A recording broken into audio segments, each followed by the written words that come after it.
Okay, so yeah, so I'm doing lots and lots of puzzles, I guess way more than the average person or something. Yeah, well, I can tell by this one of your walls. I know that it's you're completely surrounded by puzzles. I've seen some of your images before. I mean, I can take you, in a kind of like a 360, I guess. Wow. It's still light out where you are? Yes, it's unbelievable, but like it's here in Bellevue, Seattle, it's like still light Okay. at this time. Because in the summer it's light almost until like 10 p.m. Oh, wow. And yeah, I was in New York, until Friday this week, and Hmm. it was super dark at 8 p.m. So I was like, that is so weird because like It's the same. I'm in Southern California, so it's similar here. We're just inching every day. We gain about an extra minute, but I know a little further north. My family's in Canada, above you guys in Alberta, so their days are quite a bit longer. yeah, Uh, the light starts very early morning and finishes very late at night. And right. I mean, it's nice because it's not like that in the winter. Yeah, for sure, for sure. Oh, let me ask you. So you said you do an average of 38,000 or 38,000 pieces. So that's roughly 38 puzzles a month, right? I do a A lot of thousand piece. Yeah. I do a lot of 500. So So even more, you would be doing more yeah, than. so but they're quicker, right? So I would Right. say one, I'm doing every month like a week, like a monthly recap of like how much I did, like Yeah. in all of them. And on my website, I actually have, www.puzzlesbailiza.com slash, and then if you put something like done dash 3 letters for the month and whatever, 4 digits for the Do you year. still love it? Like it's it's your hobby. Or it's more than a hobby because it's kind of become. Do you do it as your business as well? And No, I work actually in tech, so I definitely not don't know my how you do business. it though. How do you like? Do you have like I don't extra know. hours? So I think one thing that I don't need to do is I don't need to use my brain when I'm doing puzzles. And I Okay. don't know how it works, but like I only need, my eyes and my hands. And so I can have a full conversation with you and do a puzzle at the same time. Really? Okay. And like that could be like a work conversation. Like I can ask people super hard questions of like how they Really? implemented something or like what is their like what's the business reason to build this thing. And like basically people all the time told me, especially when I worked at Facebook, and they said, how do you do that? And you actually like do the whole time a puzzle and like you don't miss a bit. Like I was like, I'm not using my brain for the puzzle. I'm using my Wow. brain to this. Um That's amazing. You have a very analytical mind, I would think. You have compartments that you kind of do things and you can multitask. I guess that lends itself to working in tech. I guess, yeah. And again, puzzles, like it's a good question because you can get bored, after something, but I think part of it is the fact that it's all new. And from your puzzles, I can tell you that I actually when I've seen that, I believe I've seen first the lion puzzle somehow. Okay. And and then I was like, okay, it's nice. And when I've seen the Alice one, I didn't know that the same person created both of them, even though Okay. the art is kind of, and I was like, I have to get this puzzle. So I believe you have some things that you look at it and you're like, I have to something like I Um, will see a new puzzle and I will have this feeling of I have to have this puzzle. Like, in some cases more than others, but I'm honored that you say that. Thank you so much. I appreciate that. and right now, I would say I want to see like a lot more puzzles from you, Dean. And I know there are some hopefully like coming also soon. Uh, Mhm. but maybe that's a good question for, you pick different tales and like how do you even decide which tale to go for? Like how do you actually decide what's interesting? We have a whole list, and one time I think a year and a half ago, I actually did a poll on Facebook, and I wanted to see what people's reaction was, what's the most popular response would have been, and I think when I asked at the time, I think Goldilocks came up, and that actually kind of pushed me towards Goldilocks. So that's how, because it was a lot of people wanted to see it, and yeah, I enjoyed that one. With the classic tales, they have to be in public domain, because if they're not, then you have to pay a licensing fee to the creator. So that's why we were specifically choosing puzzles that are very old and have been in the public domain for a while. So that's some of the suggestions were other things, but they weren't in public domain. So it just kind of, you have to split the costs with the other creators, so it's just not cost beneficial for Ravensburger and myself. So we just kind of stick to either original art or something that's in public domain. Yeah, I think Mickey Mouse just expired Yeah. into the public domain not too long ago. So Steamboat Willie specifically. I don't think regular Mickey Mouse, but is it Steamboat Willie? I think is in public domain it now. could be. I have to say I have no intention of using it in any public way, so I didn't. Yeah, and as soon as it came out, I saw like a thousand different versions of that. People were just itching to get it out. But then it's like, okay, it's in public domain, but you've just oversaturated the market anyways, so I just tend to do what I do. And you were asking, you'd like to see more. Unfortunately, it's the puzzles, the work takes a while, just kind of coming up with the concept, making sure that Ravensburger is on board. And then I'm not exclusively puzzles. I do other commissions, I have other commitments. So I kind of have to balance that, and I can't dedicate right now all my time to puzzles. That might change in the future depending on how it's going. But right now I still have to, I have to please my other clients and do some other things. But yeah, I'm trying. I guess, question kind of like going to that direction. You have quite a few followers on Instagram, and I see actually like you do a lot of caricature stuff and other things. Is that part of what you do for your clients, or is that something you do for fun? Like, how does that work? So the caricature work it used to be, I used to do it earlier. Okay, it started when I was a kid. I was just drawing funny things, I started doing kind of caricature work when I was in school, my teachers, my friends. I was one of my first gigs. I remember doing caricatures at a flea market, So it's something that I kind of developed and kept in my in my pocket for a while. But then earlier in my illustration, I was doing a lot of kids work. Actually, I would say like 90% of my work was always geared towards kids. I worked with Scholastic, I worked with Disney, Nickelodeon, just the whole gamut, education, entertainment. So I did that, and then caricature work would just kind of come up here and there. But then I think in maybe 5-6 years ago, I kind of did a resurgence, and I do quite a bit of work for a particular magazine. So a lot of the work that you see maybe on Instagram, it's kind of political based. That's what I'm doing there, but it doesn't really lend itself to puzzles. It's just something that it's another facet of what I do.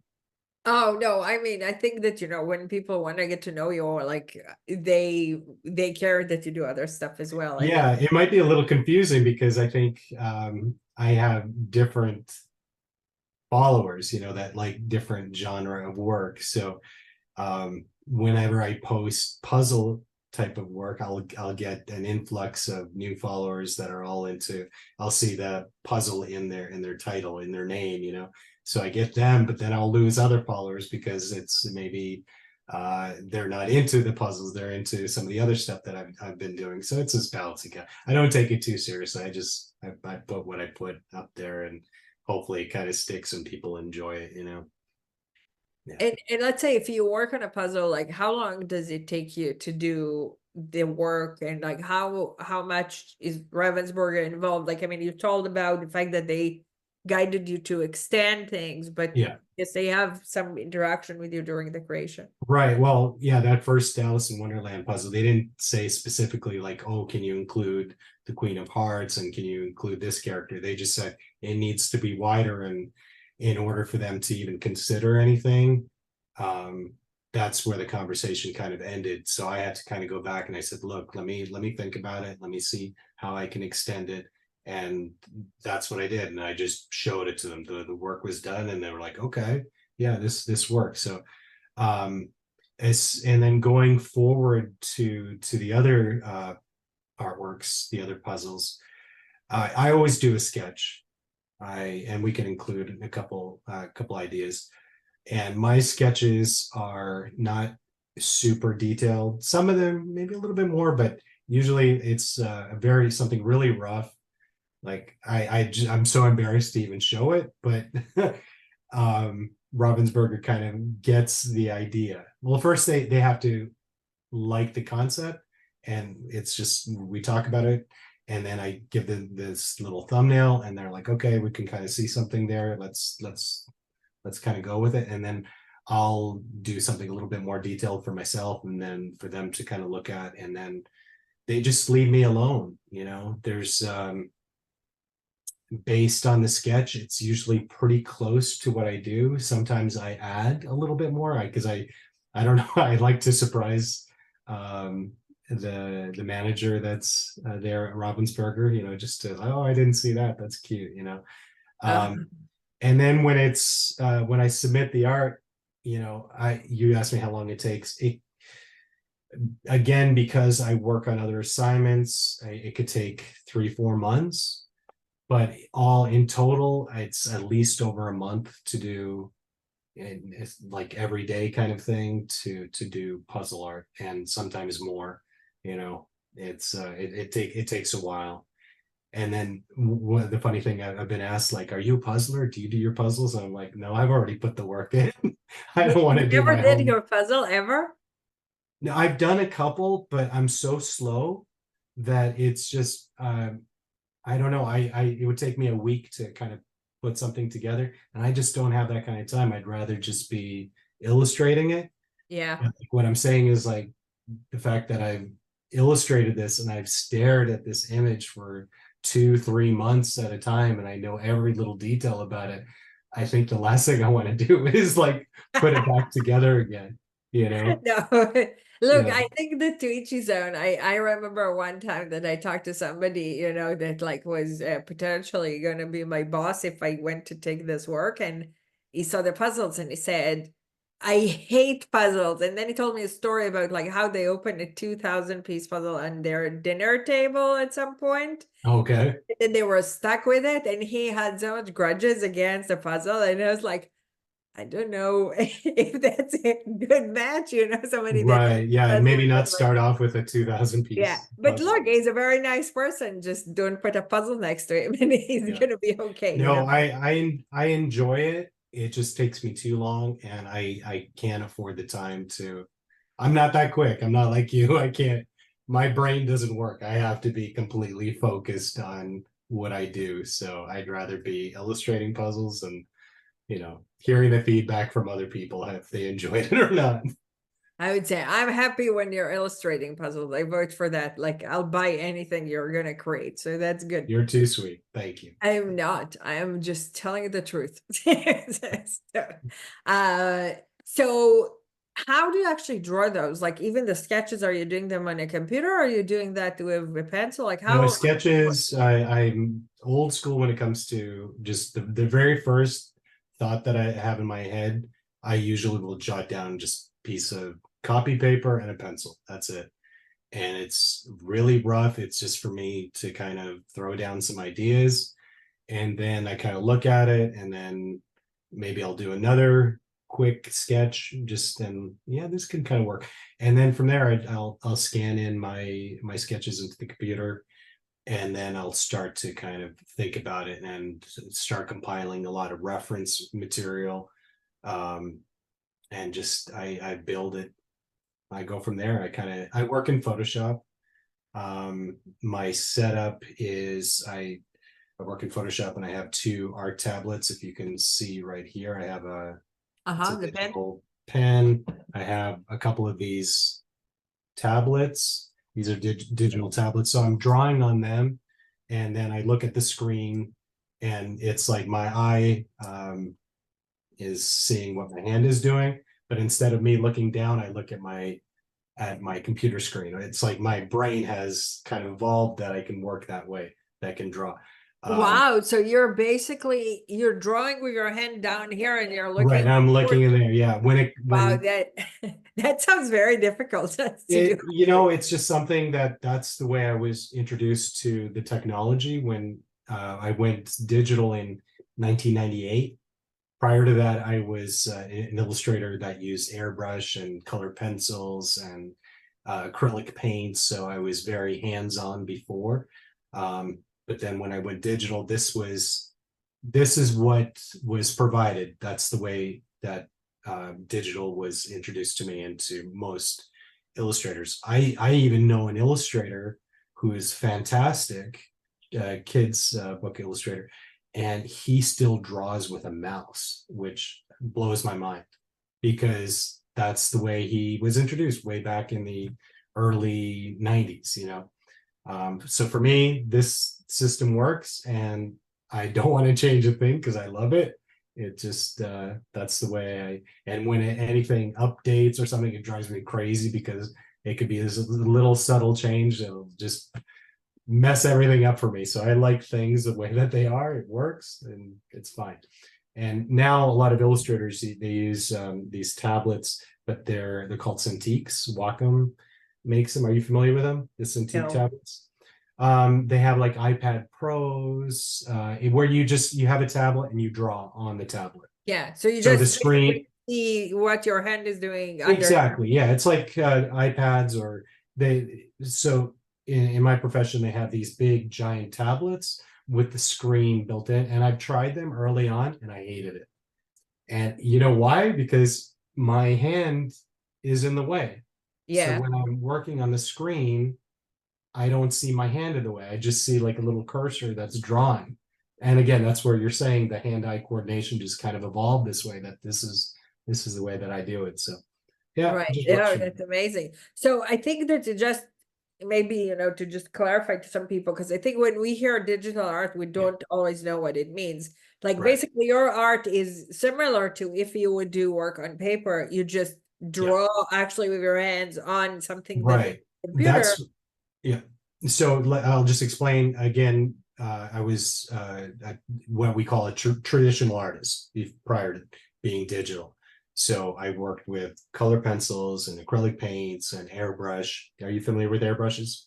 Yes. Right. So they just paint that's sprayed out, and you get nice gradients. So that's the way that I used to do my work. So when I went digital, it was the tools were almost kind of the same because digitally you have an airbrush. Digitally you can have a colored pencil. You just have different. You can, but now you have a million colors that you can choose from, right?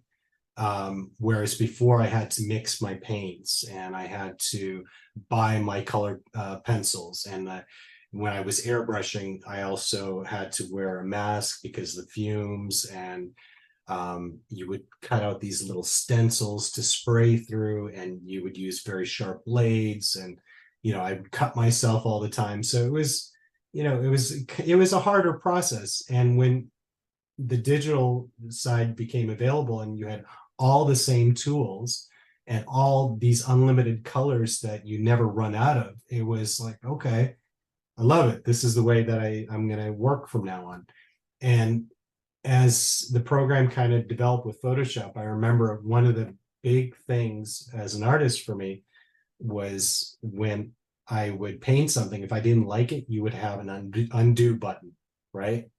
Yeah. So but when Photoshop came out, you only had one undo.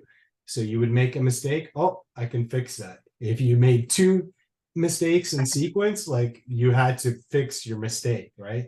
But now in Or you Photoshop, could save all the time and they call it draft one, draft two, draft three. right. So now I have unlimited saved. I can make as many mistakes as I want, and I can work in layers, and it gives me a lot of flexibility that I didn't have before. When I was working traditionally, I really had to plan my colors, and this is the color that I have. This is my skin tone. This is my background color, and I actually spend quite a bit more time on sketches and color sketches, just because when you're committing to paper and you didn't have undos when you work traditionally, like you make a mistake, sometimes it's hard to fix a mistake. So with working digitally, it enabled me to make a lot more mistakes and to fix them very easily and just scrap something or save it on a layer. And it just gave me so much more flexibility to change things and experiment. And so that's what digital art is. I know some people think, oh, you just do it on a computer and the computer does it. No, I'm working almost the same way that I did before. I Yeah. just have more flexibility with it. Yeah, I think some people, and there is also some other type of artists that are not using digital art the way you are. Like, for example, they would, kind of like do collages of, like stuff that they got from somewhere else, or so it looks Right. like sometimes very, I don't know, kind of industrial type of, oh, in five It's a minutes. different style, yeah, for sure. There's different styles, and you can kind of go back into history even prior to digital, where people would do collages with magazine. They would just have, thousands of magazines, and they would cut out an eye or a section, and they would put it all together. That's a whole art form. It's beautiful. But they're not necessarily drawing that eye or that sample of, a wheel or whatever it is that they're kind of compiling. But they have the vision and the idea to make it aesthetic and to make it look good. So, but yeah, when it comes to digital, there's all different kinds. There's artists that do 3D rendering, and I'm amazed by it. But it's a very kind of engineering stance when it comes to doing something, because you're building it. You're building a model, and then you're setting the lights and the background to separate. It's very, very complicated. And I kind of dabbled in it way back when, and I just like, no, too complicated for me, but I love the look of it. But for me, I just I stick to what I know. I use reference. I try to. People have kind of said my work it's not flat, like it feels kind of three-dimensional, and I just know like a basic sense of lighting. I Yeah. usually when I draw something, I think, oh, my light source is up here, so this part, if I'm doing a character or a face, this part of the face is going to be lighter, this one is going to be in shadow. It's very basic stuff, so you just kind of, that's the way you kind of compile something. And then when you have something drawn, then you have to choose a background color. And is that background color going to make it pop out or subdue it? There's just this kind of balancing act. But for me, I've been doing it for a while. It starts to become a little bit more natural, and I can kind of step out. You said earlier you did at some point like some kind of a survey for what people want, like what, like, did you get any kind of like things that you didn't think about that people actually like ask for as well? Uh, no, I think I've heard of most of because I was asking specifically for classic tales. So I think I've heard of most of them. Um, there's maybe only several, maybe I didn't know. Actually, Ravensburger, they've asked me several times to do a particular theme, but I was actually not familiar with it. I can't say it because I think another artist is actually going to do it, because I didn't see it. All I can say is maybe it was in Greek mythology, and I'm not up on my Greek mythology. And I don't know, I just didn't have a real connection to it. Like Yeah. and I want to do something that I'm kind of excited about, rather than let's fill this niche.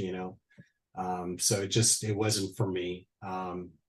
Well, I think the some of the unique stuff is that you bring your own perspective and how you imagine those Yeah. things, right? And so if it's something you really don't know, it's harder to have it Yeah, no, for really. sure. And I will say this with Ravensburger, I'm definitely pushing for some, one particular puzzle. Like I have done the sketch like a couple of years ago, but we've kind of moved on to different ideas. And I like my sketch so much, and I keep telling them, like, we got to do this one. Please let me do this one. So I think they're still like, yeah, we'll try to figure out. And I've I don't know done, why they like I think that so far it looks like the audience agrees with you. So I think they yeah, should I don't know. take a risk on you or something. Yeah, I And I still really know like this one. So I can tell you off the record what it is later. I But believe I know actually. do you really? Ah, were you speaking to somebody at Ravensburger? I spoke to somebody named Dean. All right. Well, let's. I'll talk to you later off record, and then we'll see if it's the. Yeah, no, but I know you have a puzzle that's gonna come in the fall or maybe Yeah. towards the fall. That's one that you're already finishing up, right? It's no surprise because I kind of already, and I was allowed to mention this particular idea. It's a Halloween puzzle, so I would imagine it probably would come out maybe later in the summer. Maybe So September or something. whenever they start pushing fall and Halloween stuff, so towards the end of the summer, I'm hoping. Right. And that is a good point to actually call everybody that's watching this to get the Halloween puzzle. There is very few Halloween puzzles for Ravensburger, at least. Oh, okay. Actually, there is one by Demelsa, one by Yeah. Pixie Cold, and one 300 by somebody, but that's it. So yours This will is be a 1,000-piece puzzle, yeah, and no, yours is gonna be a refreshing addition because when you have like only like 3, 4 puzzles to choose from for yeah. Halloween, most people done those in the past, so they will have one new to actually like enjoy for Yeah. this Halloween. So I believe Yeah, it'll be interesting because also my market or my window is smaller, for than the rest of the year. So I don't know if it's going to be selling in January or other months. I think it's going to have a stronger showing in the late summer, you'd fall. be surprised. So when they got out the Halloween of Demelsa, they Mhm. actually released it in the UK. Okay. Some people got it from here, but then the majority of the people overall like got it after Halloween because it wasn't Yeah. available. Demelsa is kind of I'm familiar with that particular puzzle. Her style kind of lends itself like I know it's okay, that one is very Halloweeny. Did she do did she do two Halloween puzzles or just the one? No, she did one, and then the other one she got it around the same time was a Christmas 500 piece. Okay. Because her work is so it's very fantasy based, and it's again, she's like me. She really kind of has her own style and her own vision. There's what you get from her is directly from her brain, she's Yes. it's beautiful. And I think her work, I can see there's a crossover that it's not just going to be for Halloween. With mine is screaming Halloween. I've got like I don't even know how many jack-o'-lanterns in this particular I'll puzzle. tell you, I'm willing to bet you that it's going to keep selling really well after Halloween, and Well, we the can only saving decide grace is what to that bet on later. okay. I hope so. I definitely know that it's going to have more of a window, but hopefully it keeps selling. But I know they're going to be pulling it out every fall too. So I'll have to wait maybe a little bit longer to make some royalties on those. But it was really fun. Halloween has always been kind of a really fun holiday for me, and you can really there's so many characters, and it was just a real treat to work on. So Well, I I say really hope when you people were like it. allowed, to unveil, then I would love to actually go and post it everywhere. Yeah, like I said, towards the end of the summer. And did you see? You saw it. I showed like a little snippet. The snippet, yes, and I can end it probably here because Yeah, I you can think show that. Yeah, for the group as well. yeah. And that's that particular scene. It's the woman dressed in 50s gear, and you can see a little bit of a street scene. That is just a small portion of the puzzle, just small. So there's a lot of stuff going on there. So Small is like how small? It's like a, something like one dog hair or something like that. yeah, I would say it's maybe 10% of the puzzle. Wow. Well, Dean, Or if I that, I have if to say that. that I like being surprised by your art every single time because Okay. And that's what I like to.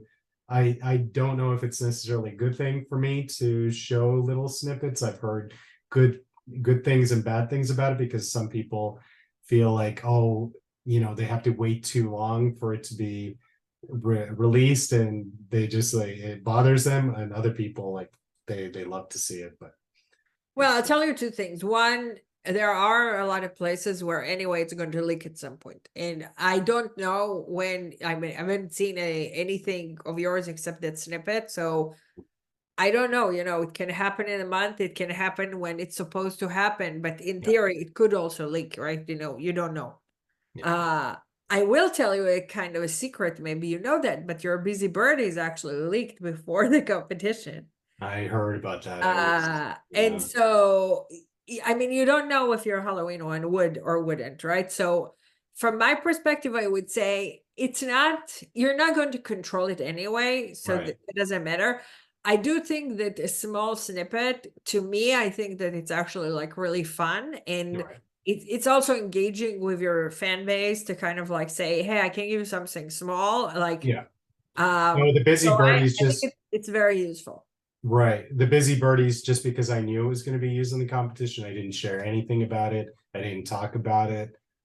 Just because, I know that competitions are serious. People really take them to heart, and there's a lot of preparation. A lot of people spend a lot of money going to these competitions, such as yourself. And, you know, the fact that it got leaked was disappointing. I know it was nipped pretty quickly, but yeah, somebody, the way I kind of found out, somebody had said, "Oh, when is Busy Birdies going to be available?" I'm like, "What?" Because I never said anything, right? Yeah. And I said, "What are you talking about?" I And I have to tell you that one of the competitions people, like, one of the people that was in the competition, she told me like, Lisa, did you know that it leaked? And I said, of course I knew. And then she said, why didn't you tell me? And I told her, because the only person I'm gonna tell is Ravensburger. Like, I'm not gonna tell you when I know that you're not supposed to see it, right? Like, I mean, I that think doesn't it make was a any sense. mistake. So it was just, I don't know, it was categorized on a German site, and I don't think anybody actually got the puzzle, but I think the image was put up for a brief amount of time that that this was going to be a puzzle in the competition. So I think it was floating around for a day or two, and then it was gone. But I don't think anybody actually ordered the puzzle. I think, or do you know something? Oh, okay. Oh, I know some things, Dean, and okay. I also know the ladies that are running the store. And I have to tell you, they're amazing people. I think that mainly they don't speak any English or anything, so probably they just didn't even think about it. But they're delightful and they get really good puzzles. And I've Okay. been in that store probably 10 times, like Wow. physically. Yeah. One of the things that you told me, I remember the first time you met, because I asked you what was how you got into puzzles, and what developed this love for puzzles, and you told me that your first puzzle, or one of the first puzzles that you ever had, you did so many times over and over, and then you would disassemble it, and then you would do it upside down, and you just, because I think you didn't have a lot of puzzles or a lot of toys or I had something. only one, yeah. Right. And I think you just cherished this particular puzzle. And I just always thought that was really amazing, and it just kind of a testament to how you've always loved puzzles, and I can see your background and how you fell in love with it, and how that resonated with you. It's really, really interesting. How it was just one puzzle kind of made that difference for you. I think maybe that's part of the reason I like them so much, you know, Yeah. because like they brought me Question, do you way. have the original puzzle? I had it. I tried to do it again as kind of the last puzzle of 2021, I think, and the Okay. quality was so bad. And I was like, how did I do that puzzle so Yeah. many times? It's like horrible. You know, after you do Ravensburger, it's very hard to do some really like, you know, low quality, Do unknown you brand. ever do any puzzles other than Ravensburger, or are you're I do, I would say, you know, definitely I tried to do a lot of different companies. I think that Ravensburger overall is like the top company. There is one more company actually that is quite similar to Ravensburger and it's very high quality as well. But a lot of the other companies is just not so much high quality in the way that they print the puzzles. Hmm. So that's part of the reason I stick with Ravensburger. Also, it looks really nice on my shelves to have only like Yes. one brand, you know, from design perspective. But I'm not rushing, you know, to try all the other brands at this point. It's not something that I'm like crazy about. I'm happy to do So all what do the. you think of the smaller packaging or that they I would be happy if they would stay with the same one, but I think the changes are quite minor. I think the Hmm. most important thing to me that they should bring back the shrink wrap because it's protecting the puzzle beyond, you know, it's not just about that you ship it, you know, it's kind of getting scratches on the side Yeah, or it yeah. can get wet or all of those things that, you know, Oh, shipping okay. is not a very safe method like ever. Yeah, I've heard that the scratching is nobody wants to see a scratched up box, you know. I mean, if you the thing is like you don't want it scratched up before you ever get it, right? You Yeah. because when you have a puzzle, you don't shrink wrap it again. It's now exposed, but you Then kind I of need to give you a heads up. It's going to close in another 30 okay. seconds. Okay, we'll do another session. Yes, I hope I can send you one immediately. So let me close it and try to send Okay, you another one. sounds good.